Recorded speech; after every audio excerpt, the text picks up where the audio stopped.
ವೀಕ್ಷಕರೇ, ನಮಗೆ ರಾಜಸ್ಥಾನ ಎಂದ ತಕ್ಷಣ ತಲೆಗೆ ಬರುವುದು ಬಿರು ಬಿಸಿಲು.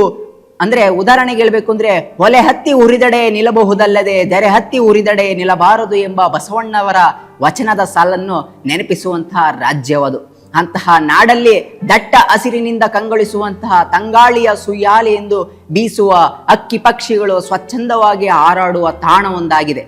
ಸಮುದಾಯದ ಅರಣ್ಯ ಕ್ರಾಂತಿಯ ಮೂಲಕ ಮನುಕುಲಕ್ಕೆ ಮಾದರಿಯಾದಂತಹ ಆ ಗ್ರಾಮದ ಹೆಸರೇ ಈ ಪೀಪ್ಲಾಂತ್ರಿ ಊರು.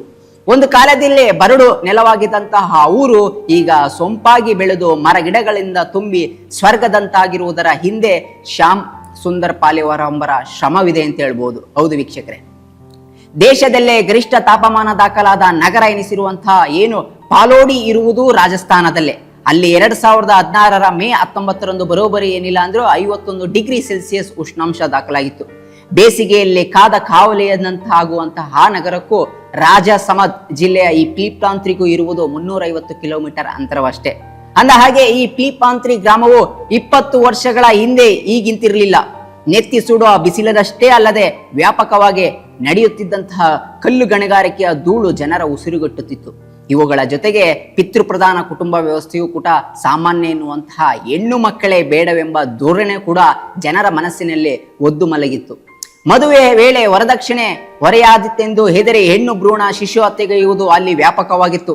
ಆ ಗಾಢಾಂಧರದಿಂದ ಜನರನ್ನು ಬಡಿದೆಬ್ಬಿಸುವ ಜೊತೆಗೆ ಬಿಸಿಲ ಸರಿಸಿ ತಿಳಿಗಾಳಿಯನ್ನು ಕಂಡುಕೊಳ್ಳುವುದು ಸವಾಲೆ ಎಂದು ಸರಿ ಅನ್ನುವಂತಹ ವಾತಾವರಣವಿತ್ತು.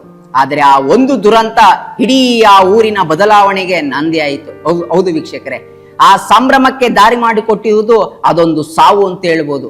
ವೀಕ್ಷಕರೇ, ಏನು ಪಾಲಿವಾರ್ ಅವರು 2005 ಈ ಪೀಪ್ಲಾಂತ್ರಿಯ ಸರ್ಪಂಚ್ ಆಗಿ ಆಯ್ಕೆಯಾಗಿರ್ತಾರೆ. ದುರದೃಷ್ಟವಶಾತ್ ಆ ಮರು ವರ್ಷವೇ ಅವರ ಮಗಳು ಕಿರಣ್ ನಿರ್ಜಲೀಕರಣದಿಂದಾಗಿ ಸಾವಿಗೀಡಾಗ್ತಾರೆ. ಇದು ಪಾಲಿವಾಲ್ ಅವರನ್ನು ಬಹುವಾಗಿ ಬಾಧಿಸಿತು. 16-17ನೇ ವಯಸ್ಸಿನಲ್ಲಿ ಅಕಾಲಿಕವಾಗಿ ಮರಣ ತಪ್ಪಿದಂತಹ ಮಗಳ ನೆನಪು ಮತ್ತೆ ಮತ್ತೆ ಕಾಡಲಾರಂಭಿಸಿದವು. ಅವಳ ನೆನಪಲ್ಲಿ ಬ್ಲಲ್ವಾರ್ ಅಂತ ಕದಂ ಈ ಗಿಡವೊಂದನ್ನು ನೆಟ್ಟಿರ್ತಾರೆ. ಬಳಿಕ ಆ ವರ್ಷವಿಡೀ ಅಲ್ಲಲ್ಲಿ ಗಿಡಗಳನ್ನು ನೆಡುವುದನ್ನು ಮುಂದುವರಿಸ್ತಾರೆ. ಒಂದು ದಿನ ತಮ್ಮ ಈ ವೈಯಕ್ತಿಕ ಕಾರ್ಯವನ್ನು ಸಮುದಾಯಕ್ಕೂ ಸಹ ವಿಸ್ತರಿಸುವ ಆಲೋಚನೆಯೂ ಸಹ ಅವರಲ್ಲಿ ಮೊಳಕೆ ಹೊಡೆಯುತ್ತೆ. ಆ ಬಗ್ಗೆ ಗ್ರಾಮಸ್ಥರಲ್ಲೂ ಸಹ ವಿವರಿಸ್ತಾರೆ. ಈ ಪೀಪ್ಲಾಂತ್ರಿಯಲ್ಲಿ ಹೆಣ್ಣು ಮಕ್ಕಳು ಹುಟ್ಟಿದರೆ ಪರಿಸ್ಥಿತಿ ಹೇಗಿರುತ್ತೆ ಎಂಬುದನ್ನು ಕಣ್ಣಾರೆ ಕಂಡಿದಂತಹ ಈ ಪಾಲಿವಾಲ್ ಹೆಣ್ಣು ಭ್ರೂಣ ಹತ್ಯೆಯನ್ನು ವಿರೋಧಿಸುವಂತಹ ಹಾಗೂ ಹಸಿರೀಕರಣವನ್ನು ಪ್ರೋತ್ಸಾಹಿಸುವಂತಹ ಸಲುವಾಗಿ ಊರಲ್ಲಿ ಹುಟ್ಟುವಂತಹ ಪ್ರತಿ ಹೆಣ್ಣು ಮಗುವಿನ ಹೆಸರಿನಲ್ಲಿ 111 ಸಸಿಗಳನ್ನು ನೆಟ್ಟು ಪೋಷಿಸುವಂತೆ ಮನವೊಲಿಸ್ತಾರೆ. ಅದರಂತೆ ಆ ಊರು ಈಗ 111 ಸಸಿಗಳನ್ನು ನೆಟ್ಟಿ ಸಂಭ್ರಮಿಸ್ತಾ ಇದೆ.